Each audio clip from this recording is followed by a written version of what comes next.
Hi everyone. Today, we're going to be talking about the latest update to Apple's operating system, macOS Ventura. Now, if you're a Mac user, you know that Apple takes their software updates seriously.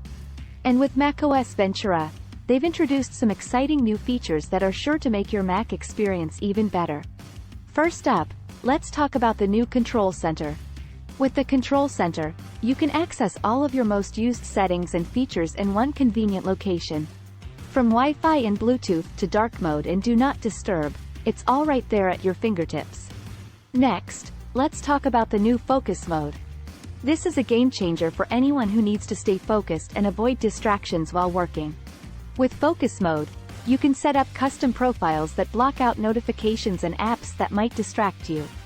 Whether you're trying to get some work done or just need a break from social media, this feature is a great way to stay on track. Another new feature in macOS Ventura is Live Text. This is a feature that uses machine learning to recognize text in photos and images. So, if you take a photo of a menu or a sign, for example, you can now select and copy the text right from the image.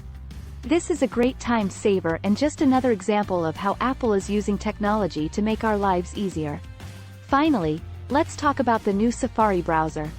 With macOS Ventura, Safari has gotten a major overhaul, with a new design that's faster and more streamlined than ever before.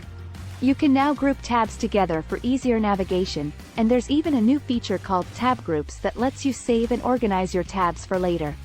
Those are just a few of the new features in macOS Ventura.